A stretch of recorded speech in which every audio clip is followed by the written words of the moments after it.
Namun, suasana di rumah itu semakin tegang. Mereka merasa seperti ada sesuatu yang mengintip dari kegelapan, meskipun mereka tidak bisa melihat apa-apa.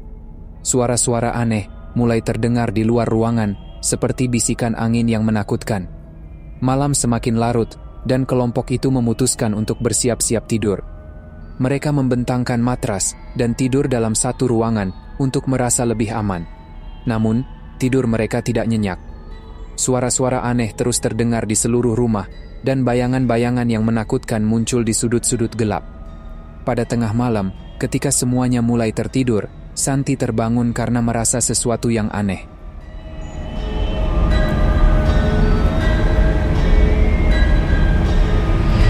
Selamat datang di channel YouTube kami yang misterius. Di dalam episode ini, kami akan membawa Anda ke dalam dunia horor yang dipenuhi dengan hantu kuyang. Siapkan diri Anda untuk pengalaman yang penuh ketegangan dan kejutan.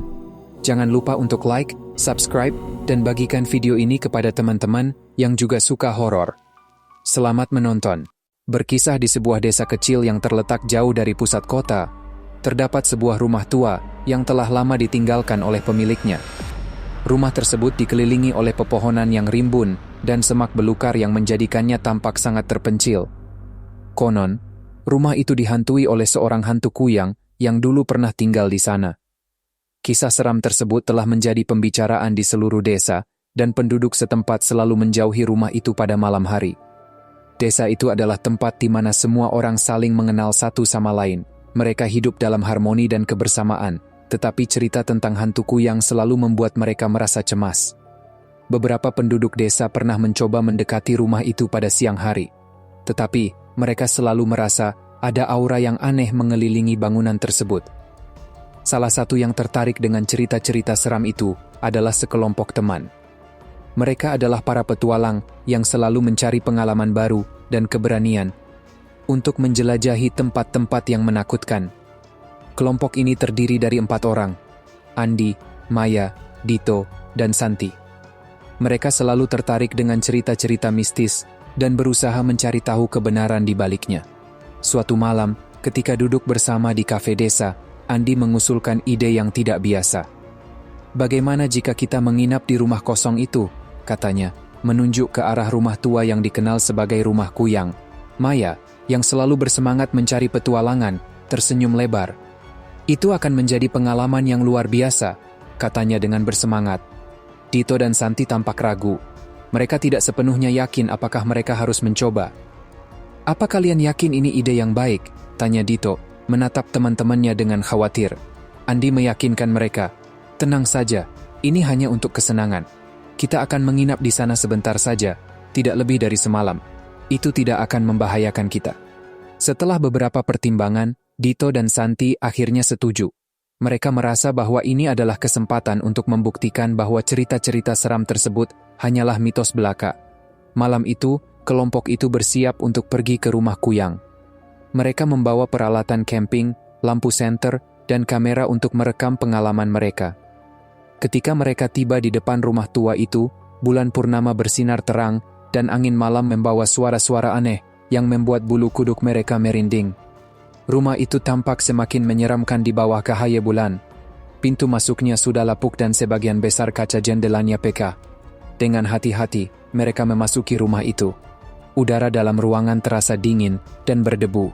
Maya memulai percakapan, mencoba mengalihkan perasaan ketegangan. "Jadi, apa rencananya setelah ini? Apakah kita akan tidur di sini malam ini?"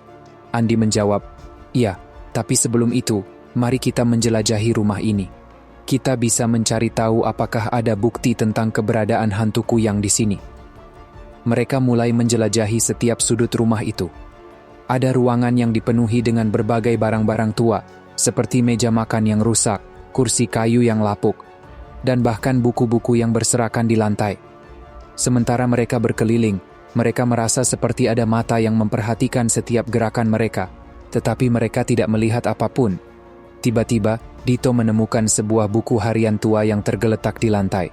Buku itu terlihat sangat kuno, dengan halaman-halaman yang kuning dan robek di beberapa bagian.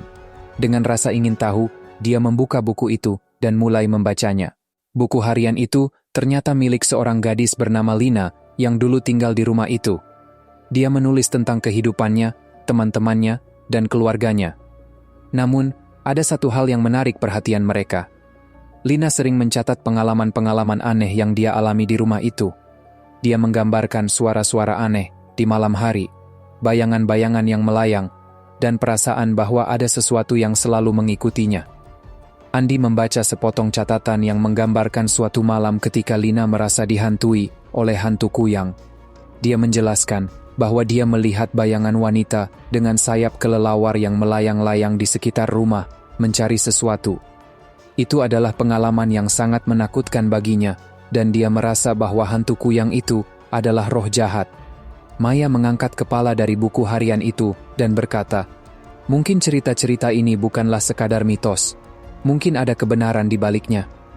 Dito mencoba meredakan ketegangan dengan bercanda, atau mungkin Lina hanya terlalu banyak membaca cerita horor dan mulai membayangkan hal-hal. Namun, suasana di rumah itu semakin tegang. Mereka merasa seperti ada sesuatu yang mengintip dari kegelapan, meskipun mereka tidak bisa melihat apa-apa. Suara-suara aneh mulai terdengar di luar ruangan, seperti bisikan angin yang menakutkan. Malam semakin larut, dan kelompok itu memutuskan untuk bersiap-siap tidur.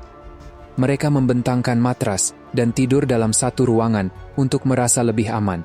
Namun, tidur mereka tidak nyenyak. Suara-suara aneh terus terdengar di seluruh rumah, dan bayangan-bayangan yang menakutkan muncul di sudut-sudut gelap. Pada tengah malam, ketika semuanya mulai tertidur, Santi terbangun karena merasa sesuatu yang aneh.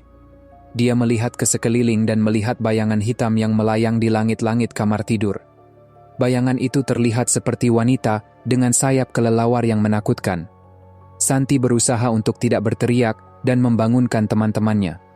Bayangan itu semakin mendekatinya, dan Santi bisa merasakan hawa dingin yang menusuk tulangnya. Dia mencoba untuk memanggil Andi, tetapi suaranya keluar hanya dalam bentuk bisikan. Bayangan itu semakin mendekat, dan Santi merasa dia tidak bisa bergerak. Tiba-tiba, Andi terbangun dan melihat apa yang sedang terjadi. Dia segera bangkit dan mencoba mengusir bayangan itu dengan senter yang ia pegang. Bayangan itu seketika menghilang, dan Santi menghela nafas lega.